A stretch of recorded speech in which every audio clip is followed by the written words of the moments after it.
"We don't offer gourmet menus to children," Lana Reed's voice rang out, crisp and public. Xavier Thompson froze. The leather-bound menu slipped from his fingers, landing with a soft thud on the polished armrest. In that instant, every clink of silverware halted. His grandmother's finger hovered over a sleek tablet. On the screen, the words, "Charter 15 Protocol. Stand by," blinked once. VO. Xavier. What do you do when they tell you you don't belong at 35,000 feet? His chest tightened. Soft cabin lights. That faint cedar wood aroma. Even the gentle hum of the engines felt heavier now. Xavier's mind raced back to this morning in Seattle. His freshly pressed Westbrook Academy polo. The sneakers he'd polished until they gleamed. All of it led to this moment. First class, seat 2B, the promise of truffle risotto dancing in his head. He forced his shoulders down, chin high. Eileen Thompson, his grandmother and former FAA commissioner, slid into 2A with a quiet grace that spoke volumes. Even at 72, she moved like a commander surveying her domain. Xavier watched her fold one hand over the tablet, her calm blue eyes never leaving his. Lana Reed stepped forward, crisp navy blazer creaking. She offered a polite nod to every adult, but glanced at Xavier with cool detachment. "Here's a snack box," she said, tapping the plastic wrapper. "Enjoy." Silence swallowed the cabin. Xavier swallowed too, the taste of crushed crackers filling his mouth. He managed a tight, "Thank you," his voice as steady as the seatbelt across his lap. He sat still as the snack box settled, every gaze in first class locked on him. Somewhere behind that composed exterior, anger flickered, but he held it in, because Xavier Thompson knew this was the moment before everything changed. Xavier Thompson sank into his first-class leather seat, trying to steady his breathing. He wasn't just any 13-year-old boy. He was the reigning national robotics champion at Westbrook Academy, a scholarship student driven by one dream: to design machines that change lives. Teachers praised his laser focus and ingenuity. His backpack always bulged with circuit boards and blueprints. Yet none of that mattered now. What mattered was proving he belonged here as much as any CEO. Beside him, Eileen Thompson settled in with effortless grace. Once a commissioner at the Federal Aviation Administration, she'd spent decades quietly shaping America's skies. Now, as chair of the oversight board controlling 15 of the nation's busiest airports, she wielded influence few even suspected. Rumor had it she owned a substantial stake, 30%, in AeroLink itself, her investments tucked away in sealed trusts. In the hush of first class, her crisp white blouse and tailored blazer marked her not as a passenger, but as a force. Xavier glanced over at her tablet. The screen locked on flight data and security protocols. A single tap from Eileen could reroute runways or freeze an entire airline's access. Yet she remained calm, offering him a warm, unreadable smile. "Remember," she'd whispered this morning in Seattle, "dignity is your greatest invention." That quiet confidence, so different from the loud bravado of typical power plays, reminded Xavier why he'd never doubt his worth, no matter who tried to diminish him. Ahead, the cabin lights dimmed for takeoff. Xavier closed his eyes and imagined the circuits of his robotics projects lighting up in response to his touch. Airplanes, robotics, even corporate boards. Each system depended on respect and precision. Here, at 35,000 feet, he felt the hum of possibility as strongly as the engine's roar. Little did he know, the next call his grandmother made would transform every protocol they'd ever known. Xavier lifted his chin and cleared his throat, determined to reclaim a sliver of dignity. He'd been silent so far, but he couldn't let Lana Reed's dismissive smirk define his first-class debut. When the senior flight attendant returned with the snack box, he caught her wrist mid-hand off and gently but firmly said, "Excuse me again. May I please see the full menu?" Lana's smile froze. For a heartbeat, The cabin fell into an awkward hush, punctuated only by the soft hum of the engines. Xavier could feel dozens of eyes on him. A businessman raised an eyebrow. A woman in the aisle peeked over her tablet, and 2 rows back, a young mother lowered her phone as if studying the scene. Lana tilted her head, as if considering whether to indulge a child's request. Then she straightened, her expression steely. "I'm sorry, sir," she repeated, louder this time so that nearby passengers turned fully toward him. "We don't serve gourmet meals to children. This is our standard policy." She tapped the snack box again and started to withdraw. A low murmur rippled through first class. Xavier's stomach clenched. Anger, embarrassment, and a fierce resolve warred inside him. He settled back in his seat but refused to look away. Instead, he stared at his tray of grapes and crackers, tasting the crisp sweetness of each grape as if challenging the injustice. Across from him, Eileen's pale blue eyes stayed locked on Xavier. She gave the slightest nod, a silent message that she saw she cared, and that Xavier's composure mattered. In that moment, he didn't feel small or insignificant. He felt seen. Beneath the hush of whispered gossip and clinking glasses, a new energy sparked in the cabin. Somewhere in the back, a passenger tapped record on a smartphone. Xavier sighed, but only to steady himself. He knew this was far from over. His grandmother's quiet power was poised to strike next. But for now, he would hold his ground, one dignified breath at a time. The hum of the engines felt like a drumbeat in Xavier's ears as Lana Reed clicked back down the aisle, her heels marking each second. He sat rigid, shoulders squared, as she cleared her throat, louder this time.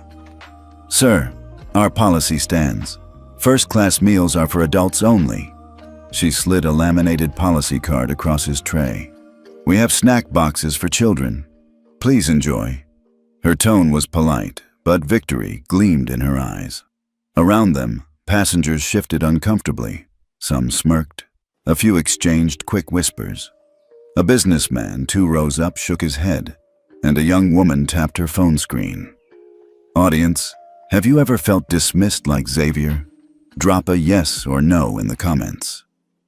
Xavier felt every pair of eyes pin him to the seat. His throat tightened, but he remembered his grandmother's voice. Dignity under pressure speaks louder than any protest. He held the silence like armor, refusing to cry out. The cabin lights glinted off silverware, turning each reflection into a spotlight on his shame. Lana lingered long enough to let the tension settle, then pivoted on neatly polished heels and strode away, leaving a wake of hushed murmurs. Someone 2 rows back clicked record on a smartphone. Xavier's heart sank, but he kept his face composed. No tears, no anger. He closed his eyes for a brief second, inhaled, then exhaled in a slow, steady rhythm. When he opened them, he caught his grandmother's unwavering gaze from across the aisle. Eileen's calm expression never wavered. Only a slight tightening at her jaw showed she'd noticed every slight. Xavier's chest ached, but he sat even straighter and unwrapped the cracker packet with deliberate care. Each plastic crackle matched a heartbeat. Quiet, resolute. No drama, just a boy teaching a cabin full of adults that respect isn't granted by age. It's earned through grace. If you were in Xavier's seat, what would you have done? Let me know below. A soft murmur rolled through first class as Lana Reed's heels faded down the aisle. Xavier sat motionless, but around him, something shifted. A middle-aged woman in a navy suit leaned across and whispered to her partner. "Can you believe that?" He shot a sympathetic look Xavier's way before tucking his phone away. A few seats ahead, a young service attendant, dressed in the same Aerolink navy, but with kinder eyes, paused beside Xavier's tray. She offered him a small bottle of sparkling water, unasked. Their eyes met for a moment, and she gave the tiniest nod before slipping away. That quiet gesture felt like a warm hand on Xavier's back. Eileen Thompson noticed too. She brushed a fingertip across her tablet screen, where Charter 15 Protocol, ready, glowed in amber. Her fingers hovered, but she waited. patient, precise. The cabin lights refracted off her glasses, turning them into silent lanterns of promise. Kofi, a businessman 2 rows back, reached into his briefcase and pulled out a crisp, white linen napkin. He tapped Xavier's shoulder and bowed his head slightly, offering the napkin without a word. Xavier accepted it, folding the soft cloth into his lap like a talisman. In that muted exchange, Xavier felt something he hadn't in minutes: hope. The cabin wasn't a tribunal of strangers. It was a community with at least a handful of allies. He straightened imperceptibly, exhaling a breath he hadn't realized he'd been holding. He glanced at Eileen, who offered a calm, almost imperceptible smile. For a heartbeat, the weight of humiliation lifted. Xavier reminded himself of the lesson she'd taught him back in Seattle. Even in silence, your dignity speaks volumes. As first class settled into an uneasy quiet, Xavier felt ready. The next move wasn't his, but when it came, he knew he wouldn't face it alone. A soft ping echoed through the cabin as phones awakened one by one.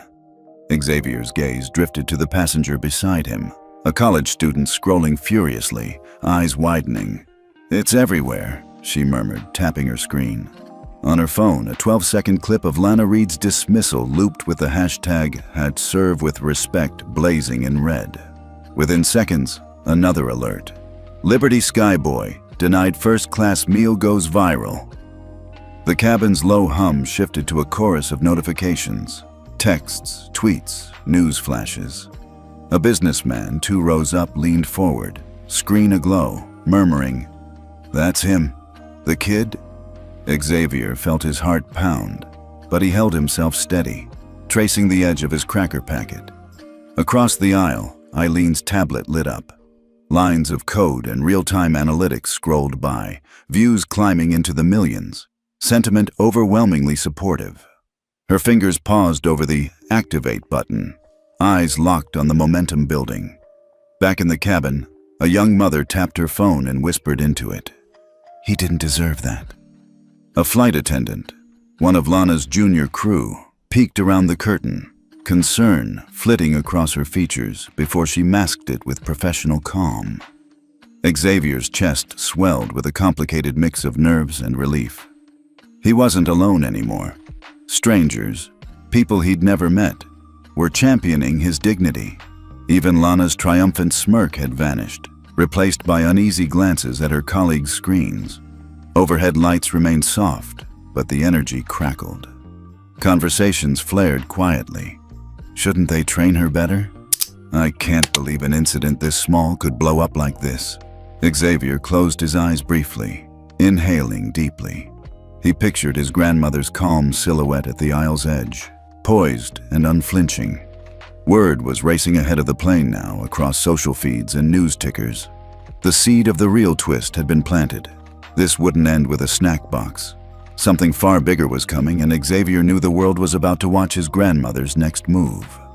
Lana Reed returned with the deliberate stride of someone who knows she's already won. She paused at Xavier's row, the soft overhead lights turning her polished name badge into a tiny halo of authority. "Sir," she announced, voice firm enough to cut through the cabin's silence. "Our policy is clear. Gourmet menus are reserved for adults only. I expect compliance." A ripple of tension swept through first class. Xavier felt his pulse spike, each heartbeat echoing in his ears. He looked at the snack box before him, grapes rolling in their plastic cradle, and fought the urge to hurl it across the cabin. Instead, he took a steadying breath, pressing his palms flat against his lap. Passengers shifted uncomfortably. A couple near the window exchanged glances. A businessman tapped furiously at his tablet as if drafting a protest. But no one spoke. Lana's steely gaze swept the cabin, daring anyone to challenge her. She tapped a finger on the laminated policy card again, savoring the power of her little ritual, then turned on her heel and strode away. Behind the curtain, the junior crew swapped uneasy looks. One flight attendant pressed a silent apology to Xavier with her eyes before hurrying past him. The murmur of hushed whispers swelled back to a quiet roar. Phones emerged, screens glowing with comments and shares. Have you ever been silenced by the rules? Drop a yes or no in the comments below. Xavier closed his eyes for a moment, recalling his grandmother's advice. Don't let their noise drown out your own voice. He inhaled the faint aroma of citrus polish and let it ground him. When he opened his eyes, he felt the first flicker of resolve ignite in his chest. Lana's performance had drawn a line in the cabin, between those who bow and those who stand. As the plane drifted toward cruising altitude, Xavier realized he wasn't just a boy with a snack box. He was a symbol of refusal, a spark ready to ignite something far bigger. And somewhere beyond the curtain, Eileen Thompson quietly readied her next move. Eileen Thompson sat forward, her fingers dancing over the tablet like a pianist striking a final chord. Xavier watched the screen flicker through flight logs and corporate memos, each tap revealing a new layer of the plan.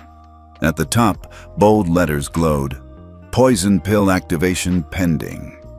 Below, a pipeline of secure channels cued a formal notice to Aerolink's board of directors.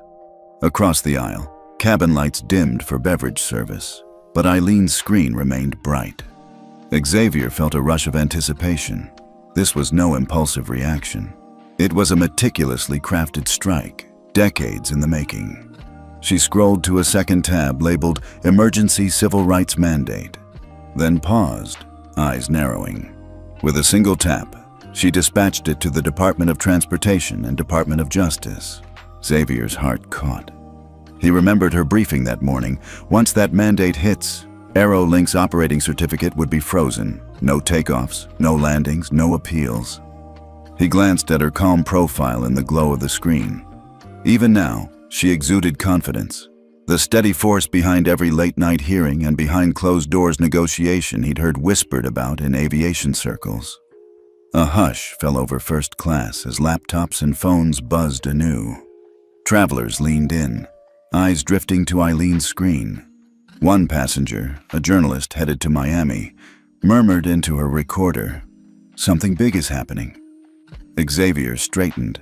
A surge of pride filled him. His grandmother wasn't just avenging his dignity. She was rewriting the rules for every child who ever felt dismissed. He closed his own tablet. He'd been drafting a simple thank you message to her and tucked it away. The engine's steady whir felt charged now, as though the plane itself waited for the fallout. Eileen looked up, her gaze finding Xavier's with a subtle smile. He squeezed her hand under the armrest. No words were needed. Together, they had set the stage. In moments, the world beyond these cabin walls would know that respect isn't given. It's commanded by those brave enough to defend it. In a single tap, everything changed. Eileen Thompson's fingertip brushed the send icon, and the cabin lights flickered as dozens of phones buzzed at once. Seatback screens switched to an emergency bulletin. Aerolink operation suspended. Operating certificate frozen effective immediately. All flights to from 15 major hubs suspended. DOT and DOJ investigation initiated. 500 million funds locked. The overhead PA crackled to life. Ladies and gentlemen, we apologize for the interruption. Due to regulatory action, Aerolink flights are grounded at all 15 designated airports. Please remain seated until further notice. Silence. A glass of champagne trembled in one passenger's hand. A flight attendant paused mid-step, eyes wide as she read the message on her tablet. In the aisles, murmurs rose. They actually did it. The CEO's out. $500 million held? Screens glowed with breaking news tickers. Aerolink board ousts CEO under poison pill clause. Xavier felt his heart pound. Equal parts shock and triumph. He looked at his empty snack box, ripples of power coursing through the cabin. The same adults who had sneered at him now stared at their screens in disbelief. A junior attendant approached him softly and whispered, "Your grandmother is incredible." Xavier simply nodded, cheeks warm. Across the aisle, Eileen's calm gaze met his. Not a hint of triumph played on her lips. Just the steady assurance of someone who knew they'd rewritten the rules. She tucked her tablet away and reached for Xavier's hand, her fingers firm and reassuring. A hush settled as passengers absorbed the moment, their journey paused by a boy's grandmother whose quiet strength had eclipsed the airline's arrogance. Phones emerged again, recording, sharing, tweeting, serve with respect. Xavier sat still, chest swelling with pride. In that breathless pause, respect had claimed its seat, and injustice lay exposed. The final note came through Eileen's tablet. Initiate takeover. Board control assumed. Xavier exhaled, ready for what came next. The silent revolution was just beginning. The cabin's buzz turned to stunned silence as fresh bulletins scrolled across every seatback screen. Aerolink stock plunges 22%, 20 an hour daily loss estimated. A flight attendant's tablet chimed urgently. Lana Reed, once the iron-fisted queen of first class, was now being summoned to a makeshift lounge at the front. Xavier watched her blazer's gold stripes tremble as she was handed an official suspension notice. The same passengers who'd sneered at him moments ago now whispered in disbelief. A businessman leaned over and whispered, "That's criminal negligence. She humiliated a child and cost millions." A young couple filmed as Lana's heels carried her out, face pale, uniform cap clutched in her fist. "Can you believe it?" one murmured. Have you ever seen someone pay the price for public shaming? Drop a yes or no below. Meanwhile, the CEO's voice crackled over the PA from the cockpit. "We're grounding all further flights until further notice. Please remain calm." In the galley, junior crew huddled, watching their own phones light up. Aerolink board ousts CEO under poison pill. Emergency civil rights mandate active. Xavier felt a strange mix of vindication and sorrow. He hadn't wanted anyone to lose their job, but he did want respect.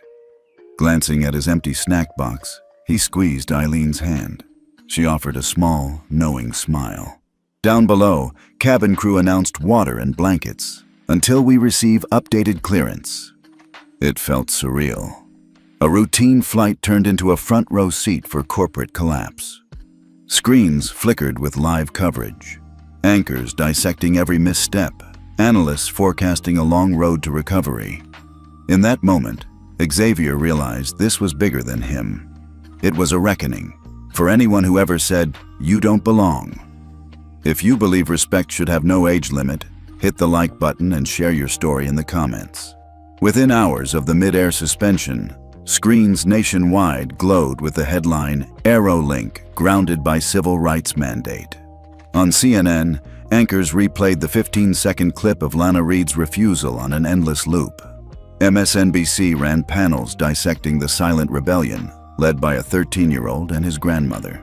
Social feeds exploded with #ServeWithRespect, tweets piling into the millions, Facebook shares topping 75,000, and Instagram stories lit up with user-generated tributes to Xavier's quiet courage. Even travel blogs ran opinion pieces urging airlines to adopt dignity training for every crew member. Back in the cabin, murmurs of solidarity spilled into action. Passengers tapped out messages. "Thank you, Xavier. We stand with you, and teach us to treat everyone with respect." A GoFundMe campaign launched in his name to provide scholarships for underprivileged youth studying STEM, and within a day, it raised over $150,000. Major carriers updated their service manuals overnight. Some airlines even issued apologies on social media, pledging to train our teams to serve every passenger, regardless of age. 2 days later, Xavier and Eileen walked into the grand hall of the International Aviation Forum. The vaulted ceiling arched high above rows of airline executives, regulators, and journalists. A hush fell as Eileen adjusted the microphone stationed at the lectern. Xavier stood beside her in a crisp polo and khakis. No snack box in sight, just a slim robotics notebook clasped in his hand. Cameras clicked furiously, capturing the moment a grandmother and her grandson prepared to redefine an entire industry. Eileen cleared her throat. "Respect isn't earned through policy alone. It's proven through action," she began, her voice steady and warm. She spoke of the poison pill activation, and the emergency civil rights mandate not as power plays, but as measures to protect fundamental dignity. Then she invited Xavier to the stage. He stepped forward, chest swelling with pride, and said simply, "When someone tells you you don't belong, stand tall.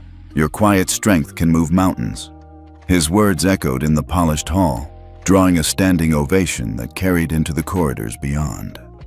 As they descended from the stage, a reporter asked Xavier how he felt. He paused, then smiled.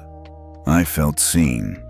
And now I want every kid, anyone who's ever been told they don't belong, to know they deserve respect." Eileen slipped an arm around his shoulder. Together, they stepped into a wave of applause and flashing lights. That evening, over a shared cup of chamomile tea in their hotel lounge, Xavier looked at his grandmother. "Do you think they'll really change?" he asked softly. Eileen nodded. "They already have in here," she said, tapping her heart. Outside, the hum of the city seemed quieter, charged with a new understanding. Respect demands no age limit, and dignity, once reclaimed, echoes far beyond any single moment. The grand hall fell into a reverent hush as Eileen Thompson stepped to the microphone, her silver hair pulled back in a simple knot, and her tailored blazer unbuttoned at the bottom, for ease of movement. 40 airline CEOs, regulators, and journalists looked on, the arched ceiling echoing with anticipation. At her side, Xavier Thompson sat in the front row, legs crossed, holding his slim robotics notebook like a talisman of everything they'd fought for. Eileen inhaled slowly. "Ladies and gentlemen," she began, voice warm yet firm. "Today we stand at a crossroads in aviation history. We teach children to say please and thank you. We teach them to hold their heads high when they feel small. But until this week, we failed to teach our industry the same lessons." A murmur rippled through the room. Heads nodded, pens poised over notepads. She paused, turning to Xavier. "My grandson reminded us all what dignity truly means." Cameras clicked as Xavier's cheeks flushed. Eileen continued, "From this moment forward, any act of discrimination, be it age, race, or any other factor, is not merely a lapse in service. It is a breach of public trust that will be met with transparent accountability." On a side table, 2 tablets displayed the new Global Service Charter that Eileen was unveiling. Universal menu rights. Every passenger, regardless of age, receives the full first-class menu upon request. Down below, cabin crew announced water and blankets. "Until we receive updated clearance." It felt surreal. A routine flight turned into a front-row seat for corporate collapse. Screens flickered with live coverage. Anchors dissecting every misstep. Analysts forecasting a long road to recovery. In that moment, Xavier realized this was bigger than him. It was a reckoning for anyone who ever said, "You don't belong." If you believe respect should have no age limit, hit the like button and share your story in the comments. Within hours of the mid-air suspension, screens nationwide glowed with the headline, "Aerolink grounded by civil rights mandate." On CNN, anchors replayed the 15-second clip of Lana Reed's refusal on an endless loop. MSNBC ran panels dissecting the silent rebellion, led by a 13-year-old and his grandmother.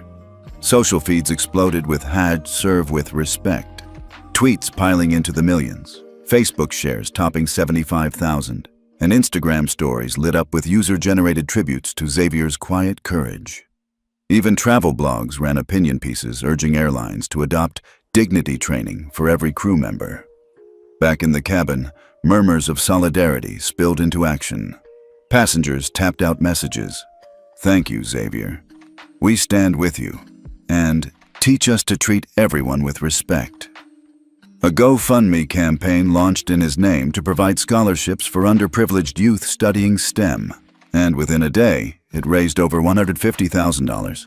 Major carriers updated their service manuals overnight.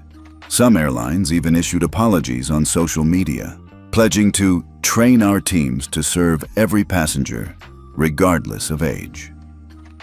2 days later, Xavier and Eileen walked into the grand hall of the International Aviation Forum. The vaulted ceiling arched high above rows of airline executives, regulators, and journalists. A hush fell as Eileen adjusted the microphone stationed at the lectern.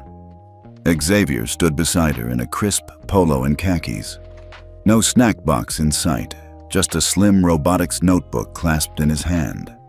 Cameras clicked furiously, capturing the moment a grandmother and her grandson prepared to redefine an entire industry. Eileen cleared her throat. Respect isn't earned through policy alone. It's proven through action, she began, her voice steady and warm. She spoke of the poison pill activation and the emergency civil rights mandate not as power plays, but as measures to protect fundamental dignity. Then she invited Xavier to the stage.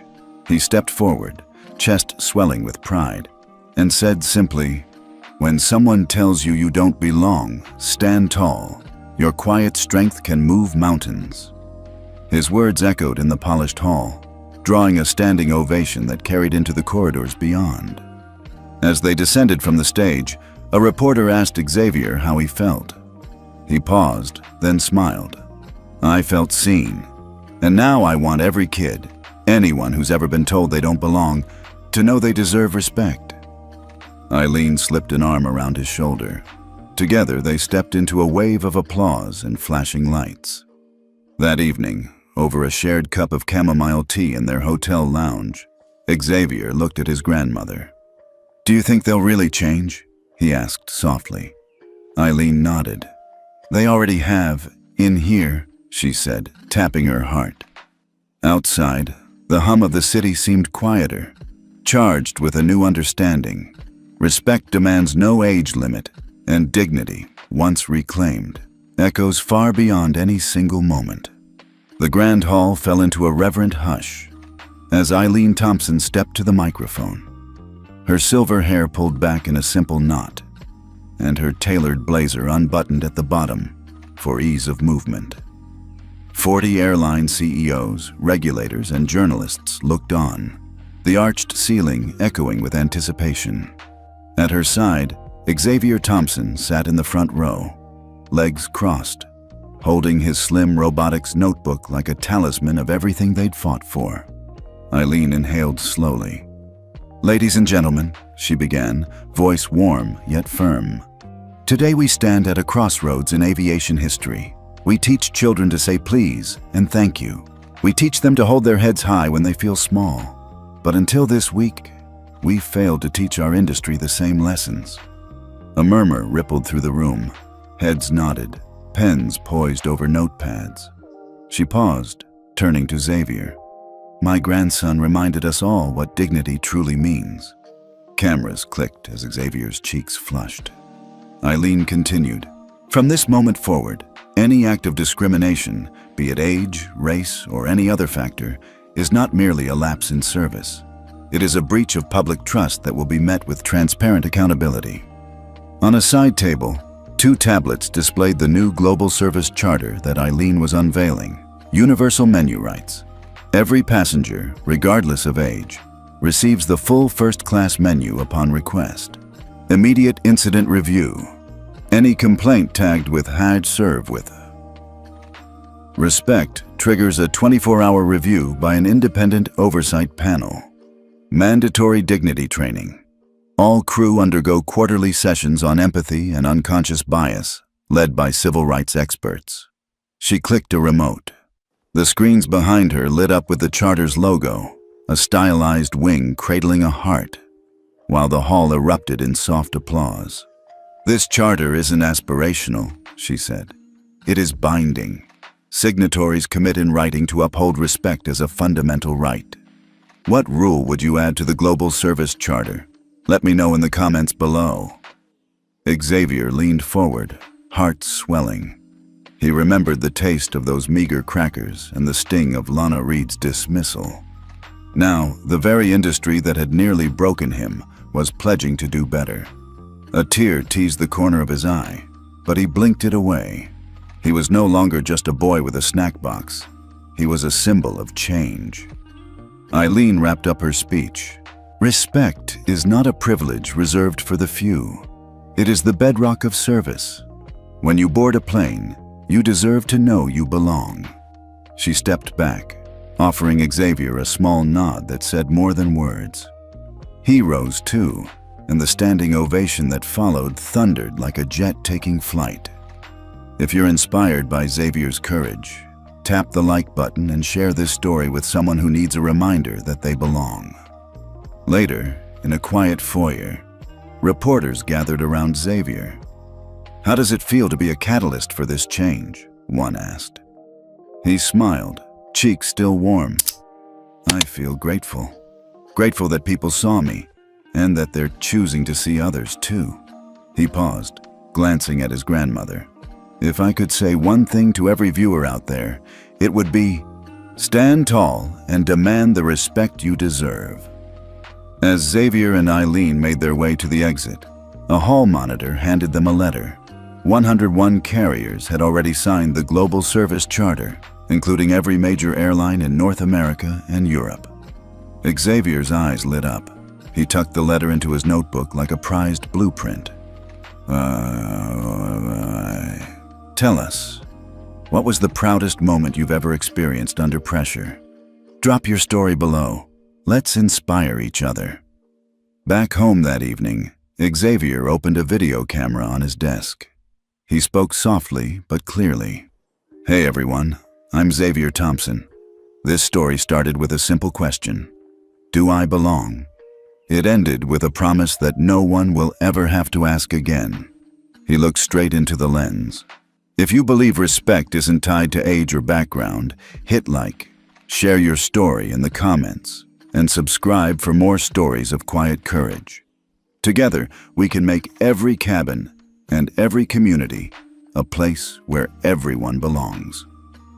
He clicked off the camera, folded the robotics notebook, and placed it on his shelf beside his polished sneakers. As lights dimmed in his bedroom, Xavier felt a calm certainty. Change happens when one voice, quiet but unwavering, refuses to be silenced, and that voice can belong to anyone.